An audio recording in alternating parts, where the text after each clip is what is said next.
Great news, everyone. I moved out of my parents' house. Today we're going to talk about Birdo. Winner! Birdo is the best Mario character, and one might go as far as to say the greatest fictional character of all time. I'm not saying I would go that far, I'm simply saying one might.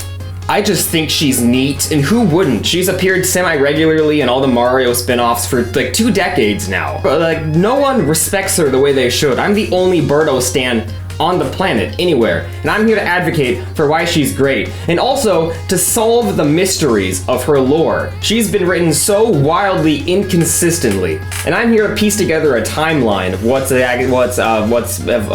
Birdo. I grew up playing Mario Kart Wii, and I remember unlocking Birdo and being so confused but so impressed by just the coolest character of all time. Once she was unlocked, there was no reason to ever play as anyone else again. Then all of a sudden there's this weird pink dinosaur thing, and it's like the best thing ever, and I was so excited, and I've just loved her ever since. And now with her recent inclusion in Mario Kart 8 Deluxe, along with 8 of the ugliest color variations I've ever seen in my life, she's just back on my mind again. So I'm here to continue the trend of speed running the death of my channel with the 4th consecutive upload that I know for a fact none of my viewers will care about whatsoever. It's about this wonderful creature who's a dinosaur, and we're gonna talk about her, and it's Birdo, just for the record, just to clarify, that's who we're talking about. She's so epic. Look how she like jumps out of her car in Mario Kart. Doing this is clearly not safe, but that doesn't stop her. Birdo doesn't care. She just like jumps out and she makes weird noises like meow, meow.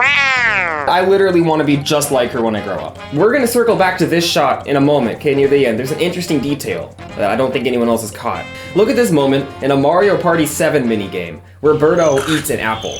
Like, genuine, she's a girl boss. She gatekeeps, she gaslights. That apple is clearly considerably thicker around than her throat, which implies to me she has some means of like breaking up food within her snout nose before digestion, because otherwise how would she swallow that, you know? I'm wondering if there's just like chomping teeth in there like Unicron, or maybe the inside of her nose is like the inside of Jean Jacket the UFO from Jordan Peele's Nope. Like if Birdo were to suck some Goombas into her snout, I imagine they'd just be trapped in this claustrophobic pit of misery and suffering, screaming until they're digested. Do you think this thing can like close down? Because, you know, imagine I just stick my arm into Birdo's snout here, and then it just severs my arm off, violently gets separated from the rest of my body. Could she do that? Do you think that's something she's capable of doing with like, how much muscle control is in that thing? That's something Matt Pat should cover. Like, he makes like 9 videos a week. He has time to do this. I want you to think about something. Yoshi, he can fit some pretty big things inside of his mouth. He just goes like, oh, and or whatever he does. He's like Koopas and Goombas and whatever those things are into his mouth. Now let's do some math here, and we'll just kind of compare the size of Yoshi's mouth. It doesn't seem too big to Birdo's whole thing, to like the size of things that can fit inside Yoshi. Then think about like comparatively how big of things could fit inside Birdo's mouth. I think in theory, she could just completely suck Yoshi into her mouth. She could consume him whole. He would completely disappear and no one would know. She could replace him with another member of his species. It'd be really sad. Maybe that's already happened for all we know. But would she do that? Would that be in character for her? Let's talk about it, because we don't know much about her personality. What's funny is to me that when I was a kid, I called her he. When I was just a young lad, I tended to personify objects, and I would just give them a gendered name. Because I was a little boy, I tended to just call things he. That pencil he, that desk he, Birdo he. For some reason, the pink color scheme and the red bow on top did nothing to indicate to me that this might be a female-coded character. I just saw a simple, silly creature that was ripe for gendering, like a wet block of clay. And so I decided that Birdo was a he. And so for years, for the majority of my childhood, I just said he. Birdo's a he. But it turns out Birdo's gender is actually very, very ambiguous. Birdo debuted in 1988's Super Mario Bros. 2. It turns out this was just a reskin of an unrelated Japanese game called Doki Doki Panic. They just turned this other game into a Mario sequel, and they dumped it off to Western audiences and pretended that it was a sequel to Super Mario Bros., which was overwhelmingly popular at the time.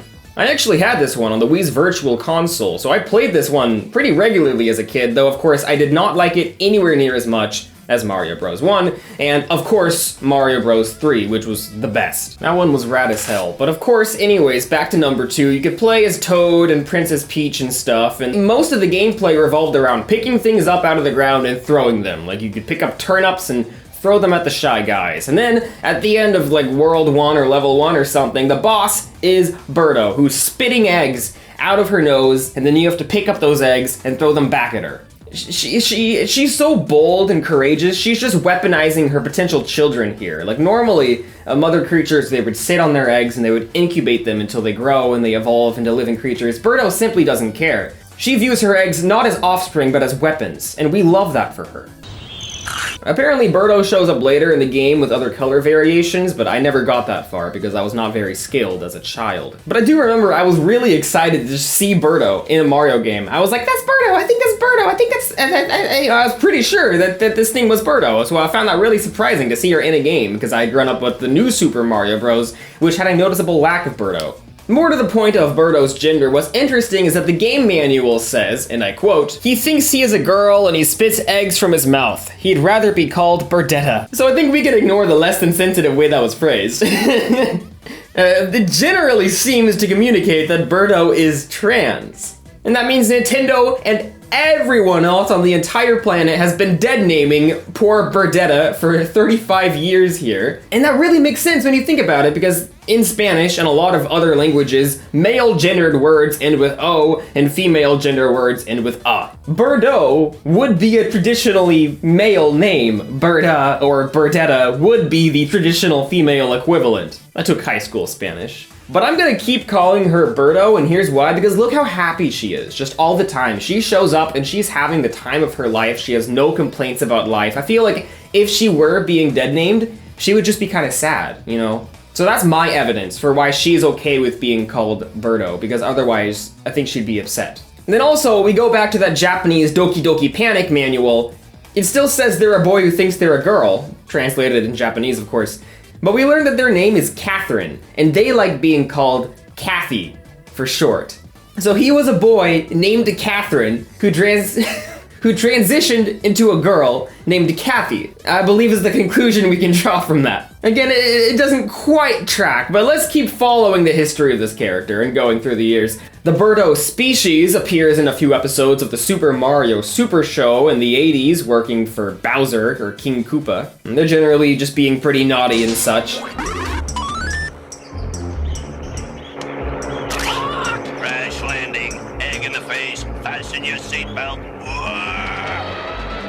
The very first episode of the show is about this Birdo who mistakes Toad for her child. Then at the end they find the actual child, and it looks a lot like the Birdo we know, but it can't be the same one because it doesn't have a bow on top. This continues the adorable Mario trend of characters being named after their species for some reason. Yoshi is a Yoshi, Toad is a Toad, Birdo is a Birdo. But it's not like every member of the species is named after the species, it's just these specific characters. That'd be like if Mario was named Human. It's so cute, it makes so little sense, and that's what the Mario universe is to me. It's just adorable, and nothing matters, and let's just have fun.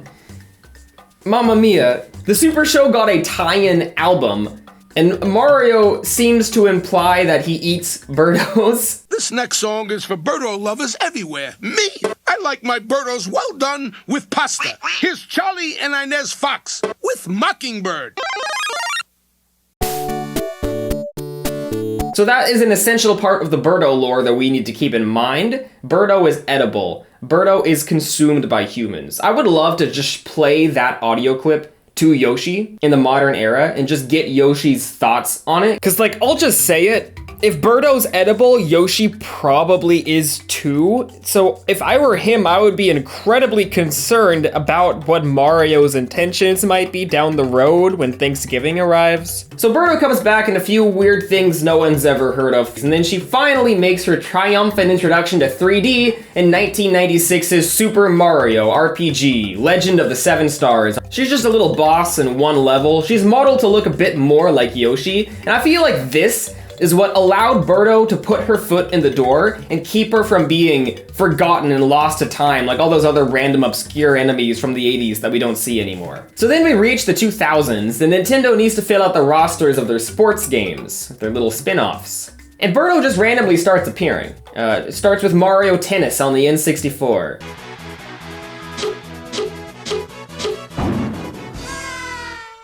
And now she's inexplicably a good guy, and she's in love with Yoshi. She really comes into semi-consistent prominence during the GameCube era. She shows up in Mario Party, starting with number 7. She shows up in Mario Kart, starting with Double Dash, partnered with Yoshi. From this point on, Birdo's showing up semi-regularly in all the spin-offs titles. I would say she's a playable character in at least 50% of entries. I think she skipped over on a lot of the handheld entries, which have smaller rosters, but on the console entries, she's usually there and playable. She also has way more ugly color variations during this era as other members of the species, and what's interesting to me is that the entire species has also been redeemed, and they're all good guys who are hanging out with Mario in the gang. Which is, again, why I love Mario so much, because they don't explain anything at all. She just had this redemption arc completely off screen, I suppose. I like to imagine that, like, Yoshi and Birdo met each other out on a Mario adventure. And then they started to form this Romeo and Juliet style bond where they'd secretly meet up and just make their weird like dinosaur noises like or whatever they do. And then eventually Birdo is so in love with Yoshi that she goes to the good side. And apparently she must have some sort of authority over her species, maybe she's royalty or something, and then she brings all of them with her as well. That's what I think is a thing. That's what I think happened. Because I feel like if you've only grown up in the 2000s and 2010s, you probably have no idea at all that Birdo started as a villain. Like for me, I'm not really a Sonic fan, I'm just vaguely aware of things. And the Sonic movie 2 comes out, and I'm like, why the hell is Knuckles a villain? Why would they do that? And it turns out that's how he started, but he just hasn't been a villain since. That's probably a similar situation for casual Mario fans or people who know of Mario. They might not realize Birdo started so naughty in the beginning, shooting her eggs at Mario and just being a nasty woman, but now she's good, now she's a wonderful lady, and we love that for her. I would love it if Birdo showed up in a Mario movie. Right now I'm filming this before the Mario movie has hit theaters, the cinematic film Mario. I'm not really expecting Birdo in it. I feel like she's a little bit too obscure, but I feel like she's like a perfect sequel character. Like maybe the second one is about like Wario and Waluigi and Daisy, and maybe Bowser takes a little bit of a backseat. And then in the third one, Bowser comes back again, and Birdo's like working for Bowser. And then they tell that story of how Birdo defects. I would like to see that on screen, because I feel like the third ones of animated movies is always where like the little animal gets like a partner, a girlfriend. So I feel like that'd be the perfect time for it to happen. But I also feel like by the time we get a third Mario movie, the whole Nintendo cinematic universe from Illumination will be so oversaturated and rushed out, and there'll be like multiple movies per year that they won't even be good or thoughtful anymore. The way this first one seems that it will be. But whatever, I'm not gonna complain if we see Birdo on screen. Birdo's cool, and she's like a dinosaur, and she makes noises, and we love her. Okay, quick tangent. Think about Yoshi's tongue for a second. He just goes like, oh, you know, or whatever, but like, oh, but like his tongue's way longer than mine, you know? But it's clearly quite adhesive. It grips random creatures and just sucks them in. Just imagine with me for a moment, this is something that I fear semi-regularly, that Yoshi just goes like, oh, and just like sticks his tongue to the side of your face. And then he rips it off, and it just yanks all the flesh off the entire side of your face. Like, I think that might hurt, honestly, not to be controversial. He's just a powerful little guy, and he could genuinely, like, kill just about anyone in this universe, but he holds back. And I don't think anyone else in the Mario universe truly recognizes the danger and the power that Yoshi holds. Like, everyone makes jokes about, like, oh, Mario sends Yoshi over the cliff all the time. Poor Yoshi. He's gonna take revenge. Like, he literally could. He could probably rip Mario's head off his fucking body with his tongue. He could just go like, oh, and then Mario would be dead. Yoshi could take revenge so easily. Think about how tough the Yoshi's habitat must have been in the wild for them to evolve, to have that ability. That is so aggressive. Back to Birdo. Nintendo has dropped the Birdo's a boy who thinks he's a girl branding. They've never really mentioned it since Mario 2's game manual, but now they're just having the most wildly inconsistent messages across different regions in the 2000s. In Super Smash Bros. Brawl, Birdo is called an it on her little trophy thing. Gender indeterminate, it says. And I'm just paraphrasing the wiki at this point, because I don't know what any of this stuff is, because I was born in 2001. And they always appreciate independent, fan-run wikis that haven't been swept up into the giant fandom conglomerate.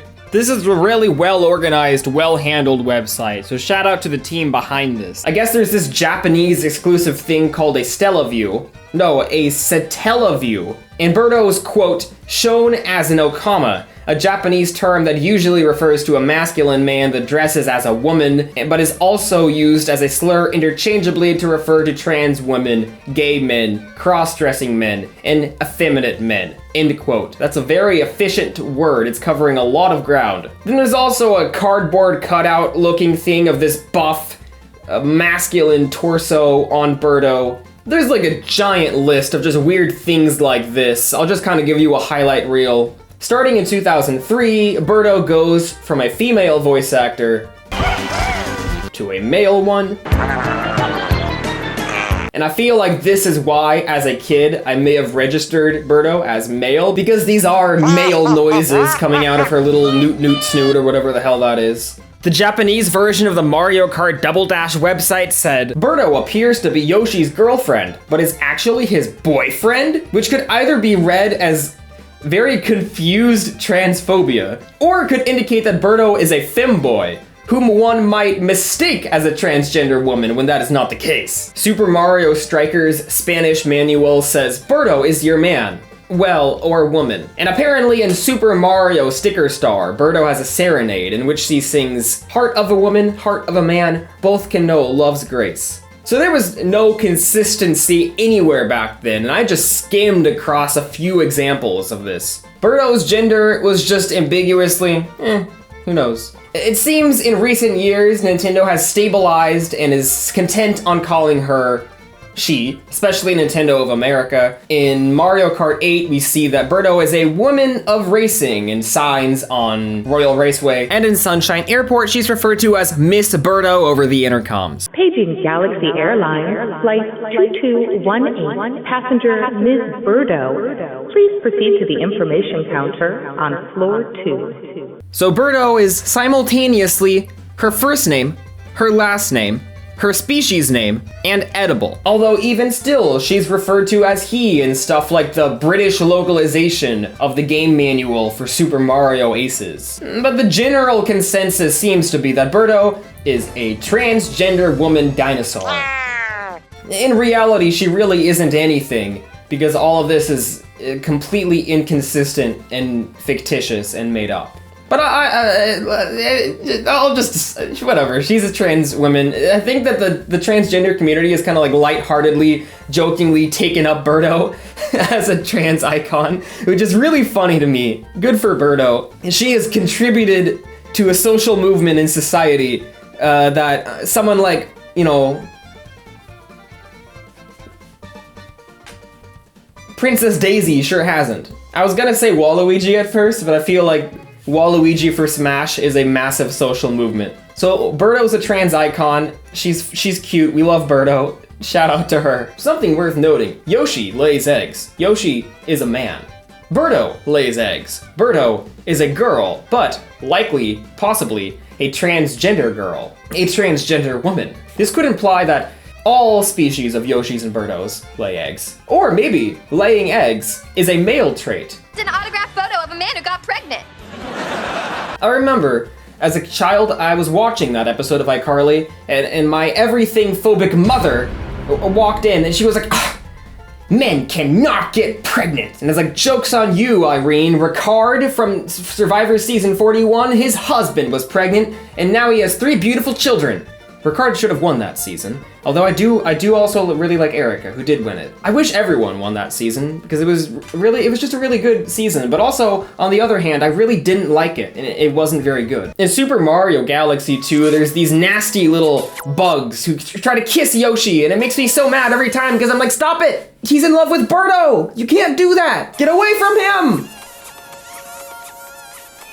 They're actually called sexual harassment spheres on the wiki. I like to imagine a classic sitcom misunderstanding where Birdo walks in right as one of those things is kissing Yoshi. And then that causes terrible problems with their marriage that they just can't work out. And I did decide in my head, by the way, that they are married. Because look at Birdo's little thingy here.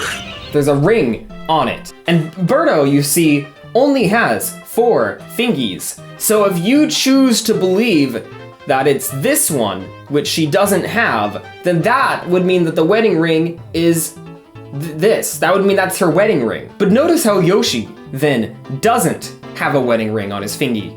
What does that say about his investment in the relationship? I think that this is a very important lore detail that a lot of people have been overlooking. And it may point to Yoshi being not as into this relationship as his partner Birdo. There is nothing in the world that's sadder than slowly falling out of love with your partner, and perhaps Yoshi has. Mayhaps Yoshi no longer feels a spark, but Birdo is still as invested as ever. And Yoshi hangs on to the relationship out of a selfless desire to appease the woman he once saw as his other half, with full knowledge that he's not living a fulfilling life so long as he stays by her side. But anyways, they're super in love and nothing could ever come between them. I found a terrible article the other day called 15 Messed Up Things You Didn't Know About Birdo, which features stolen fan art, all of which is completely uncredited. So here are the actual creators on screen. And it seems that many of these images are somewhat disturbing and I didn't notice at first. I saw this one and I thought that Yoshi was lifting up weights until Trinity explained to me what was actually happening. She explained to me that this one as well, it seems, may have some sort of sexual connotation to it that I did not pick up on. My reaction to that? No, bibbidi bop kazow. Birdo is precious and she cannot and she should not be sexualized. She doesn't have sex, she's a dinosaur. This is grossly unacceptable and inappropriate to me. But anyways, back to this article. Number 3 is literally just Birdo and Yoshi are a thing. And it's like, no shit, this should not be that high up on the list. Everyone knows that. Everyone knows that Birdo and Yoshi are a thing. That's the one thing anyone knows about Birdo. I'm willing to bet that if you flagged down West Virginia Senator Joe Manchin and asked him if he knows that Yoshi and Birdo are a thing, he would. He would. But once again, that was not the main thing that caught my attention here. Look at this artwork. There's so much to this. There's a disturbing amount to unpack from this imagery, I would say. Look how long Yoshi's arms are. They're like longer than he is. It reminds me of the Ready Player One poster where the character Ready Player One's leg is just like really, really long and apparently no one noticed that whatsoever. You know what they say, long legs means long shot that this graphic designer is gonna get work again. No, I'm just kidding. They're probably fine. They're probably still working on plenty of things because Hollywood's primarily connection-based and not talent-based. But good for this artist though. Like I wish the best for them. They deserve everything. They deserve the world. I was initially quite thrown off by just how defined the muscles are in these creatures' legs. But I think it does make sense that Yoshi would have rather strong legs, seeing as he carries Mario on his back all the time. You know, that checks out, that checks out. That was just attention to detail regarding the Mario lore. There was no other intent behind that. I made Trinity look at this, and her very first question after but a mere 1 second was, why is Yoshi wearing shoes, but Birdo isn't? And I explained to her, like, well, that's just, you know, accurate to their character models. Yoshi has shoes, Birdo does not. But Trinity, she opted to define the intent behind her question. Why did Yoshi forsake taking his shoes off during such an intimate moment with his partner? And to me, this is more potential evidence that maybe Birdo isn't satisfying Yoshi, that maybe Yoshi is no longer happy in this relationship. Nintendo has been trying to tell us this for years, and yet we've been missing all the warning signs. Perhaps shoes are a matter of class. Notice how Yoshi also wears a saddle. That is a grand total of 3 articles of clothing, 5 if you include Yoshi's socks, and Birdo has not a single one. Birdo, it seems, cannot afford clothing. As a die-hard fan of Birdo, I find myself quite worried about her financial situation in the turbulent economy of the Mushroom Kingdom. She walks around all of these parties and sports games. Look at this in Mario Kart. She is driving completely barefoot. I told you this detail would be important later. There's these uncomfortable plastic grooves on the brake that would be pressing into your foot if you were to do that. You know, honestly, it's not as uncomfortable as I thought, but it's still not, you know, ideal, you know? I refuse to believe that anyone would make an intentional, conscious choice to drive barefoot, especially Birdo, who has been shown to have nothing but intelligence and good decision making. The only reason I can think of to justify this is that Birdo just cannot afford shoes. She doesn't have money, she is a dinosaur. Look at all these other racers and their properly clad feet. None of them are willing to help Birdo out. Princess Peach is royalty. She has a gargantuan castle, and yet she is not donating even a single cent to help Birdo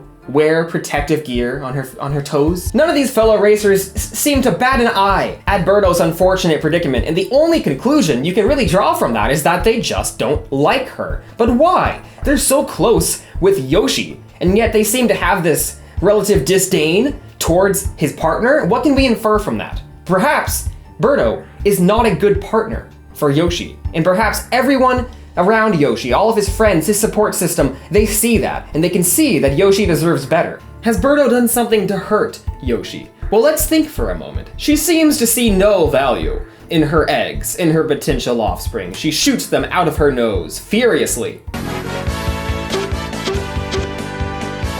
She shoots them, she throws them, and in Mario Kart Double Dash, we see Yoshi doing the same. How does he feel about this? Is he doing this on his own accord? Is it possible that Birdo pressured him into this? Into discarding his potential children in pursuit of a victory? I believe that Yoshi spent many years telling Birdo that he was ready to settle down and raise a family, but she was hesitant to take on that commitment. But then, one night, she said to him, "Yoshi, I'm ready to be a mother to your children." And during perhaps the best and most intimate night of their lives, Yoshi and Birdo produced hundreds of billions of eggs, their children. They were so excited, but then came Mario Kart Double Dash, and Birdo's desire to win took over her mind and relapsed her. I don't think it's outside the realm of possibility that Birdo threatened to leave Yoshi unless he weaponized his eggs in this race. And egg after egg was thrown at opponents. Each time an egg shattered, Yoshi's heart shattered a little bit as well. Because remember, Birdo used to be evil. She used to work for King Koopa himself. Perhaps for this reason, she cannot truly grasp the value of a human life. Or instead of human, just whatever their kids are. As a physician, I might offer my unsolicited input and suggest that them reproducing would be inadvisable given that they are different species. But more to the point, on the final race of the Double Dash, they had one egg left, which Yoshi held onto in his arms as desperately as he could. And Birdo said, "Yoshi, we have to throw this egg." And Yoshi said, "Birdo, we are already mathematically guaranteed to win the Double Dash. We mustn't do this." And Birdo says to Yoshi, "I sincerely apologize, but we must come in first. We must get all 40 available points. And thus, it is paramount that Petey Piranha and Diddy Kong get our final egg thrown at them." And so reluctantly, Yoshi lets go of his final hope of a future.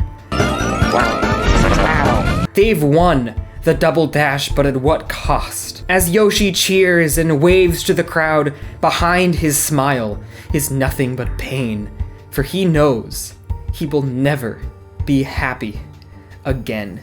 And Birdo is the reason why. He was ready to be a father, to settle down with this woman and raise a family. But she saw no value in that idea, and haphazardly had thousands of offensive abortions in the name of winning the Mushroom Cup. But to the best of my ignorant knowledge, Yoshi and Birdo have never partnered up since Mario Double Dash in 2004.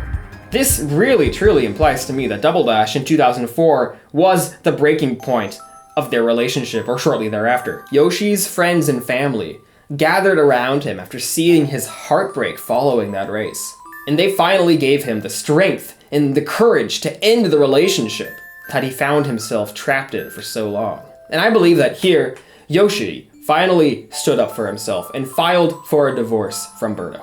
Birdo keeps wearing the wedding ring as a means of taunting Yoshi during the Mushroom Kingdom's semi-annual races. Race wars, if you will. Notice how, when you race as Birdo in Mario Kart 8 single player, Yoshi is naturally the CPU who stands as her opponent. Do you think that's because they're bitter rivals? Bitter ex-lovers? Birdo convinced Yoshi to destroy his children, and he left her, breaking her heart on a fundamental level. Yoshi and Birdo have broken each other. They've damaged each other's hearts and souls beyond repair. You might think that this is a big mental leap, but I implore you to look at the evidence once again. Yoshi has shoes, and Birdo doesn't. They've spent the time since their separation heartbroken and lethargic, longing for the happiness they once brought each other. It's a dangerous situation because even though they plunged one another into this horrible cycle of heartbreak and anger and toxicity every second they were together, all they remember are the pleasant memories they once shared. They forget about the pain because they've blocked it out, and they're very tempted to come back together. They know deep down they shouldn't, but they find themselves in this vicious cycle of returning to each other's embrace and feeling nothing but pain. Birdo and Yoshi have spent the last 20 years in an on-again, off-again, toxic relationship. But hey, that's just a theory. A game theory. Thanks for watching. Anyways, thanks for watching. Those are all the reasons that I love Birdo. Tune in next week for a 90-minute analysis of the Gooper Blooper from Mario Sunshine.